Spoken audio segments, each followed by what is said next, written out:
pink. Think pink when you shop for summer clothes. Think pink.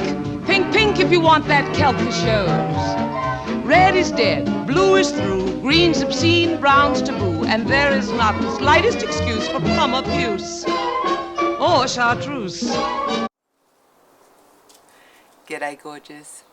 So this week I wanted to talk to you about finances because it's one of those other areas within defining your inner diva that I like to talk about, and I actually call this group discerning diva. So this is about your ability to kind of work out what works for you in terms of your own finances. As a woman, what we often do is put our financial needs and situation absolutely to the end of the queue. So if you have children, you'll always put your children ahead of yourself. Even if you have other members of the family who seem to be struggling, as women we tend to always put their needs first rather than our own. And so what tends to kind of happen is that when you make a decision to put your own financial needs first, you feel really selfish. And it's an important thing to understand that as women, we often feel the need to nurture others and to give to other people.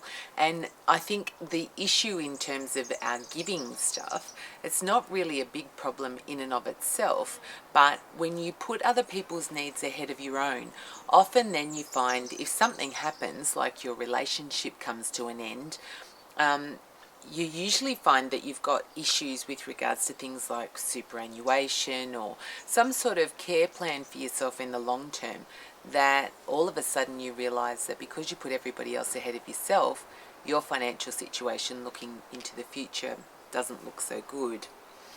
The other issue that we have is that sometimes as we make life changes, so for example, if you are married and you go through a divorce or a relationship comes to an end, you might end up with your children maybe full-time or at least the majority of the time, and want to try and keep a roof over your head.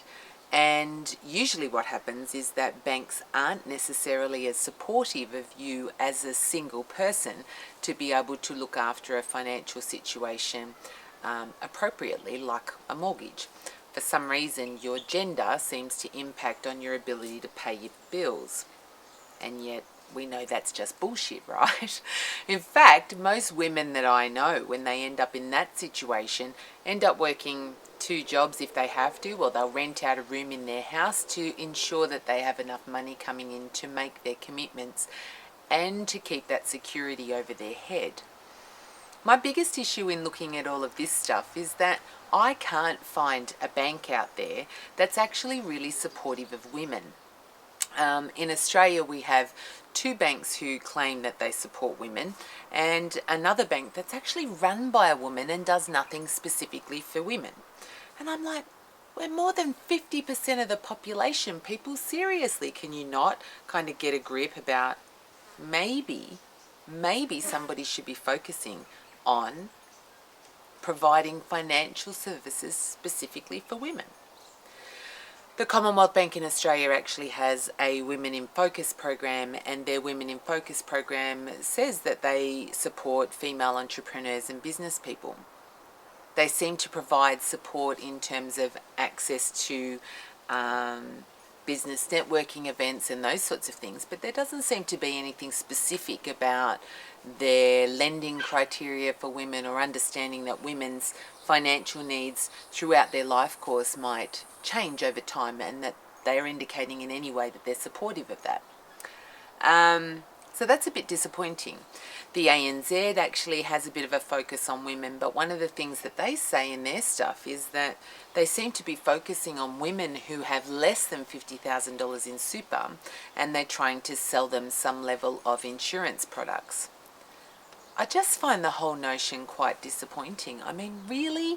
In this day and age where women work for the majority of their life, it's not like we're stay-at-home mums anymore, right? It's not like the old days where when you got married you had to give up your full-time job because all of a sudden you were a wife and you had to stay home and support your husband, like they did in the 50s and the 60s in some cases. We all work. We all contribute as equally to the society as men do, and yet I still find that our financial institutions are not supportive of women. They're not supportive of women in different sort of working situations or in different financial positions. My situation, I work for myself. So these days, the bank doesn't even like to talk to me about any lending, even though I have huge amounts of equity in my home, and they just see me as this enormous risk. And yet, I'm a health professional, right? I've earned, substantial amounts of money in the past working for government agencies and other areas, but somehow working for myself, I'm seen to be more of a risk. And yet, I have staff who can take a letter that says that they earn this much money from me on a consistent basis, and they can borrow money. And yet, their lending is 100% dependent upon my ability to keep my business running. It's stupid. Why is it that I'm seen as much more of a risk because I actually work for myself, which, let's face it, means that I'm more inclined to work myself to the bone to actually make sure I can get the income coming in and pay my bills, right? But nobody wants to actually be supportive of me and my business or my financial needs. But yet they'll lend money to my staff based on the fact that my staff are earning money from my business, but they treat them differently to the way they treat me. Somehow, their being reliant on me is less of a risk than me being reliant on myself. That's stupid, right? Makes absolutely zero sense to my brain. So, I'm on a quest. I'm on a quest to find the best bank for women. And trust me, when I find them, I'm going to tell you all about it. All right, I hope that was interesting. It was probably more of a whinge than anything else, but when I find out, or I got answers to my questions, or somebody's prepared to have an interview with me and explain how they do banking for women, I will let you know. All right, gorgeous. Have a great week. I'll see you soon. Pink for cheeks and pink at your lips, pink for shirts and all of your slips, just a touch of pink at your knees, and if you please, what? Pink chemise.